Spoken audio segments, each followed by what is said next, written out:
Boa noite, meus irmãos. Graça e paz.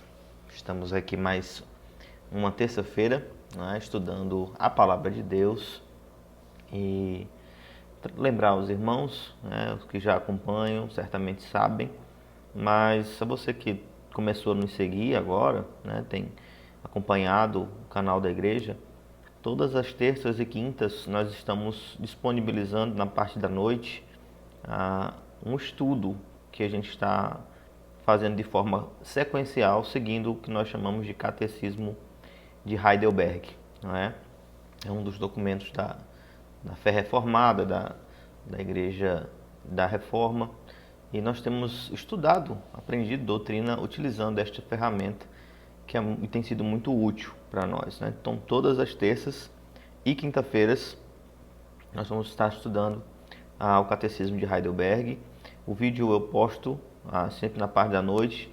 Às vezes entra mais cedo, às vezes entra mais tarde, depende muito do YouTube, não é? Mas toda terça e toda quinta nós estamos estudando juntos, tá? Fico feliz que os irmãos possam estar acompanhando, né? E possam estar também sendo edificados.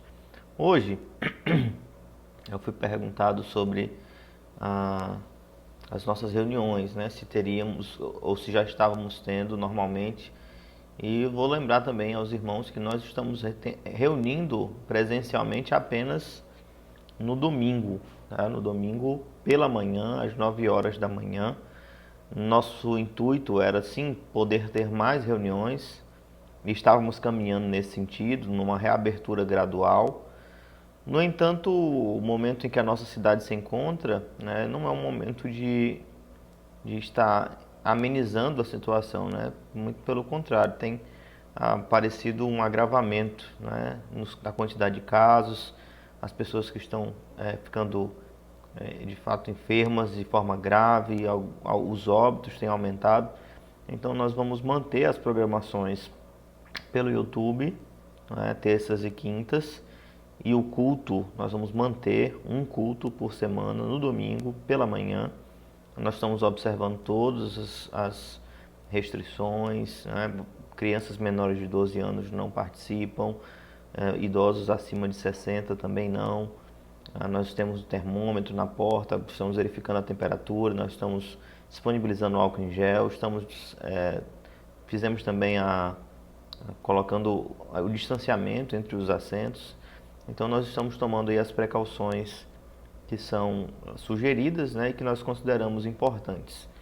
Mas lembrar aos irmãos que sim, nós estamos reunindo no domingo, uma vez no domingo.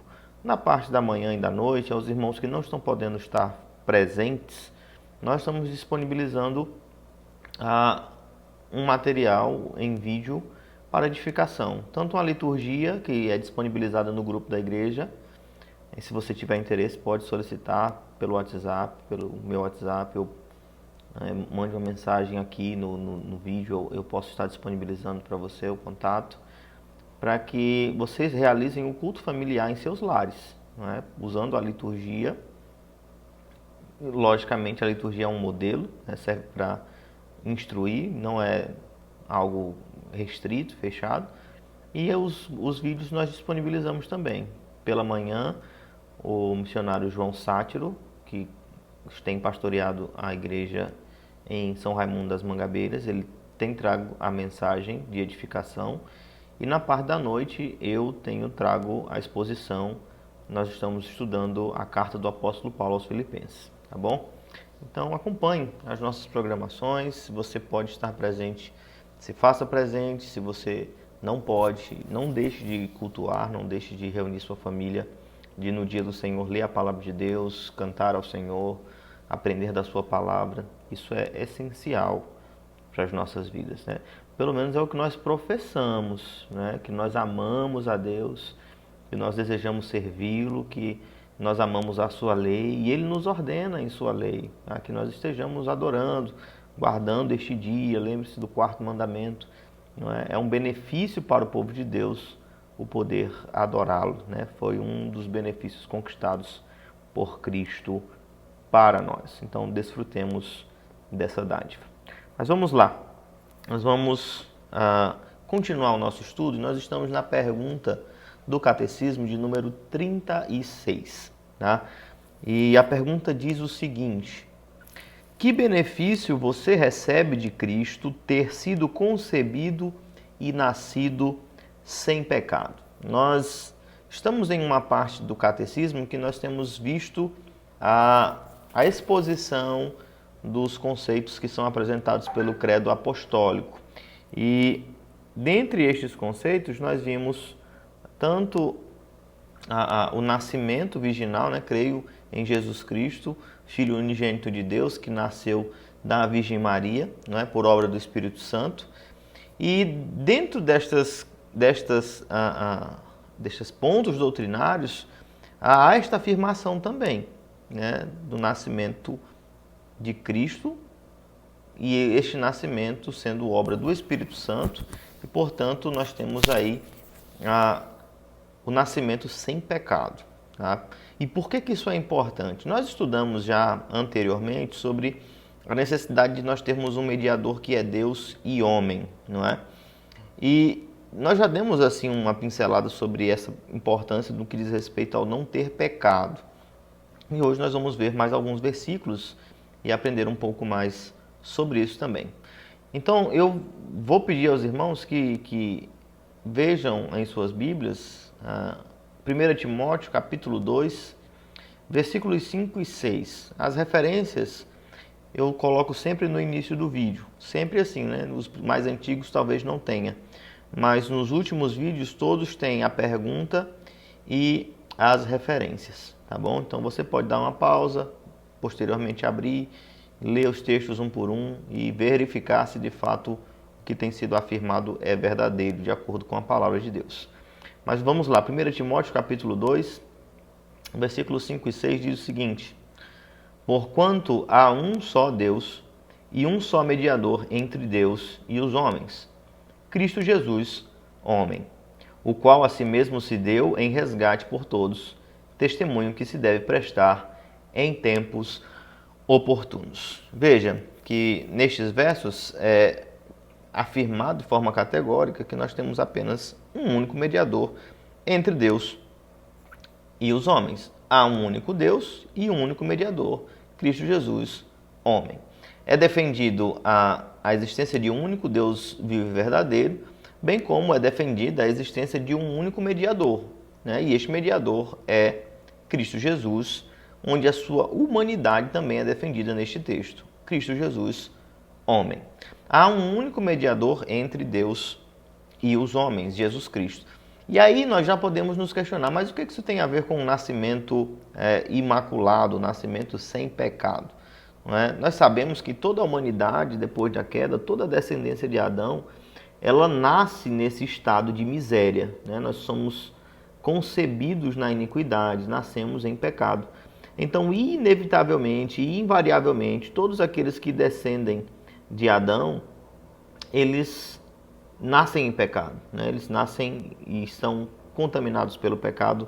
É um pecado que tem a sua extensão hereditária. Nós vemos na criação, quando a queda acontece, que os efeitos eles caem sobre Adão, caem sobre Eva, caem sobre toda a criação debaixo de Adão. Todos aqueles que estavam debaixo do seu governo, eles são prejudicados com a queda. Então, não apenas ele, mas toda a criação padece após a queda. E toda a sua descendência também está em pecado, né? Nós nascemos e fomos concebidos em pecado. E por que isso é importante? Porque a tarefa da mediação é uma tarefa que ela visa restaurar a comunhão que havia antes da queda. Havia um relacionamento entre o Pai e a criação, entre o Criador e a criatura. E esse relacionamento ele é prejudicado pelo pecado. A desobediência trouxe a inimizade do homem para com Deus, não é? E para que essa comunhão seja restaurada ou fosse restaurada, era necessário que as exigências do Senhor que foram colocadas para Adão, elas fossem cumpridas. E que exigências eram essas? Perfeita obediência. O Senhor Deus diz a Adão que se comesse do fruto, certamente morreria. Não é? Então, a obediência perfeita, ela apresenta como a sua consequência a vida. Ele continuaria a viver e continuaria em comunhão com Deus. A desobediência trouxe morte, morte espiritual, afastamento da presença de Deus e, consequentemente, morte física e, posteriormente, a morte eterna. Então, para que o mediador ele possa mediar, né, ou levar sobre si as iniquidades daqueles que padecem a condenação, ele precisa estar imune à condenação. Ele tem de ser puro, ele precisa ser perfeito. Esta imagem nós vamos encontrar com frequência no Antigo Testamento. A oferta pelo sacrifício, pelo perdão de pecados, a oferta para o sacrifício pelo perdão de pecados, é frequentemente um cordeiro de 1 ano, sem mácula, né, sem nenhum tipo de mancha, perfeito, macho, e esta oferta em favor do perdão dos pecados, ela era oferecida em sacrifício. Então, isto já apontava para a necessidade de um sacrifício. Como dizem Hebreus, sem derramamento de sangue não há remissão.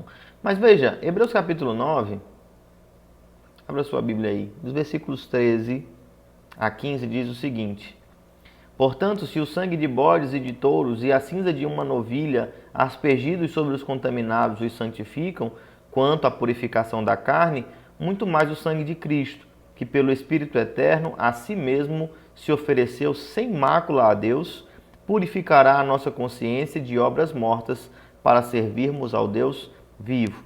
Por isso mesmo, ele é o mediador da nova aliança, a fim de que, intervindo a morte para a remissão das transgressões que havia sob a primeira aliança, recebam a promessa da eterna herança àqueles que têm sido chamados.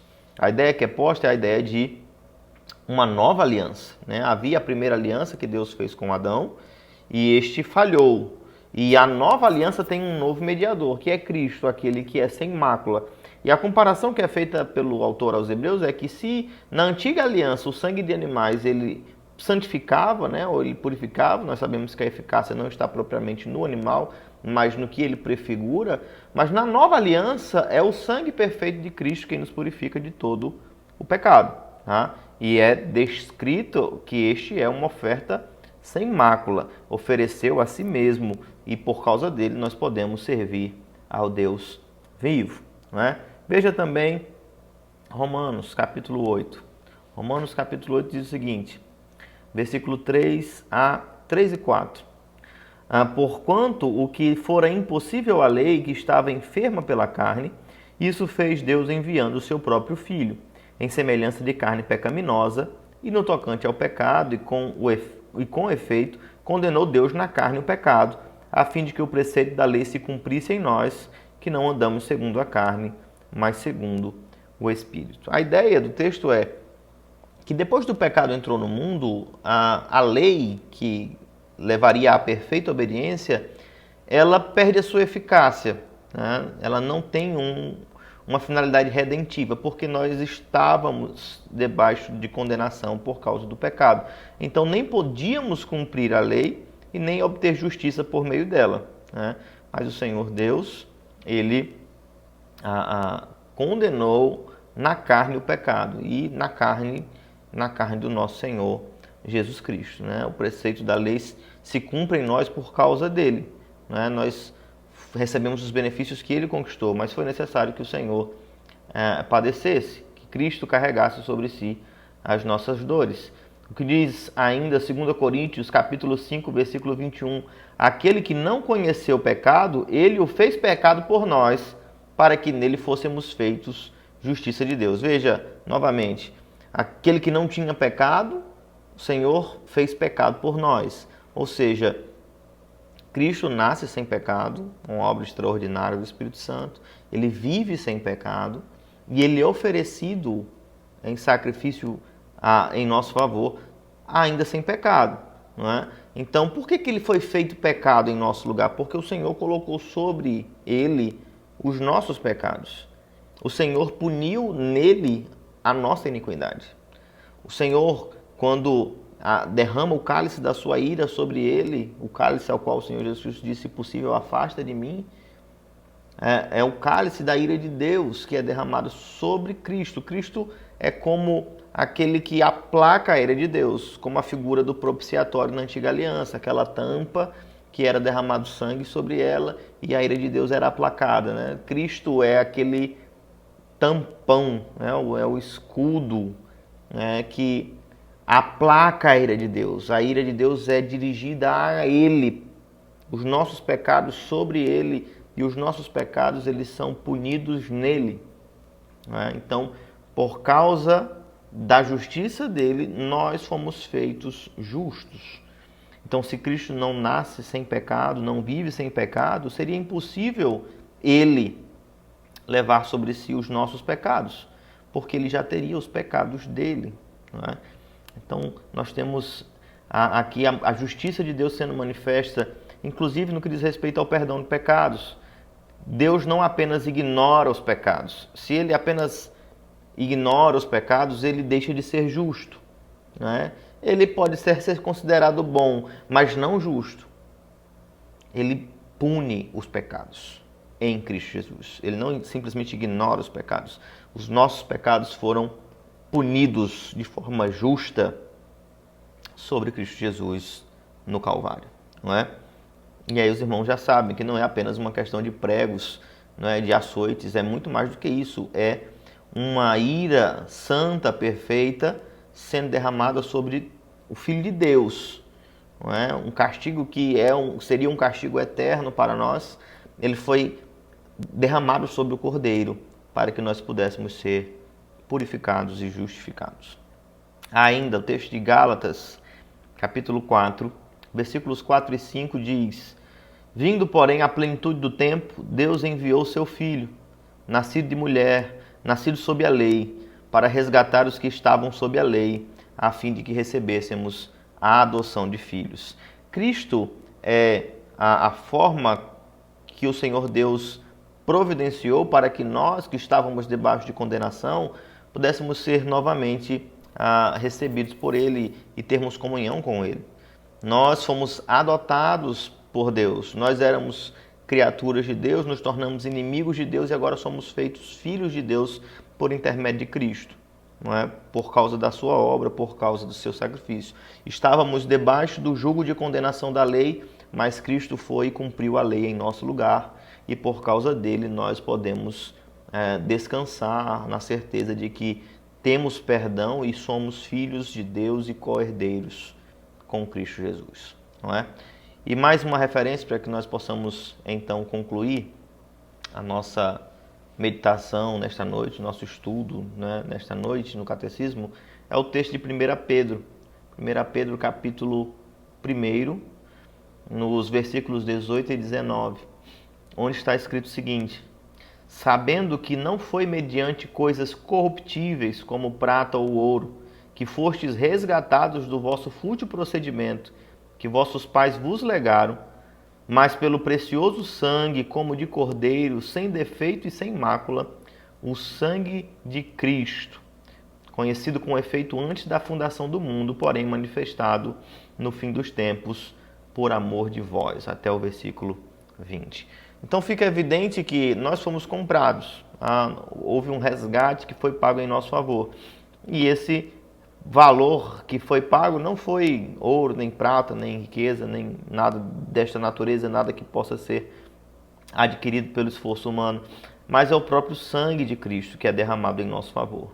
E por isso, novamente, a figura do Antigo Testamento, ela encontra aí a sua relação com o Novo Testamento. O cordeiro que era oferecido pelo perdão de pecados, ele tinha de ser perfeito, macho, perfeito, de um ano, sem ruga, sem feridas, não é? E Cristo é apresentado como sendo este Cordeiro de Deus que tira o pecado do mundo. Então, sim, há benefício em Cristo ter nascido sem pecado? A resposta da pergunta 36 do Catecismo diz: ele é o nosso mediador e com a sua inocência e perfeita santidade cobre aos olhos de Deus o meu pecado, no qual fui concebido e nascido. Sim, o benefício é que não são mais os nossos pecados, aqueles que fazem separação entre nós e o nosso Deus. Os nossos pecados, eles são punidos justamente sobre Cristo, e agora nós temos o sangue de Cristo derramado sobre nós. Nós temos acesso ao Pai por causa do Filho. Nós temos paz com Deus por causa da obra de Cristo. Isso não significa que nós não somos pecadores, não somos falhos, mas significa que Cristo é o nosso mediador. E o Senhor Deus não olha mais para nós com ira. Não há mais condenação para aqueles que estão em Cristo Jesus, como diz Romanos capítulo 8. Isso é importante para nós, irmãos, por quê? Porque se não há condenação para nós, não há nada que nós devamos temer. Isso não significa, lógico, que o apóstolo Paulo vai tratar também sobre isso na carta aos Romanos, não é porque fomos perdoados que vamos permanecer no pecado, não, de forma alguma. Na verdade, a nossa segurança é saber que, a despeito das nossas imperfeições e das nossas falhas, nós temos justiça por causa de Cristo. A certeza da nossa salvação não está afirmada em nós mesmos, mas na obra perfeita de Cristo. Isso deve nos motivar a perseverar, a servi-lo com alegria, a amá-lo profundamente por causa do que ele fez em nosso favor. E no que diz respeito aos que não servem a Cristo ainda, é importante que nós possamos lhes apresentar essa verdade, que a parte de Cristo eles estão debaixo de condenação, que se não forem vistos pelo Pai por intermédio de Cristo, se não estiverem unidos a Cristo, se não forem lavados pelo sangue de Cristo, o que resta para eles é a mesma condenação que foi obtida por Adão quando pecou. Eles continuam debaixo do regime da lei e não da nova aliança. Eles continuam debaixo de condenação e eles não poderão alcançar justiça porque não poderão alcançar perfeita obediência no que diz respeito à lei. Todo homem que nasceu de mulher, que nasceu debaixo de pecado, precisa de Cristo como seu mediador. Todo homem. Não há uma outra forma, não há um outro caminho, não há outro mediador pelo qual importa que nós sejamos salvos. Apenas Cristo é o caminho, a verdade e a vida. Nós cremos nisso e isso deve sim estar bem enraizado na nossa mente, nos nossos corações. Queridos, vamos ficando por aqui. Estamos aí completando aí o nosso tempo. A proposta é ser realmente breve e de tratar de forma simples estas questões. Por isso nós vamos ficando por aqui. Uma boa noite a todos. Qualquer informação, qualquer dúvida, entre em contato conosco, nós estamos à disposição. Que o Senhor nos abençoe. Lembre-se de orar pela sua igreja, de orar pelos seus irmãos em Cristo.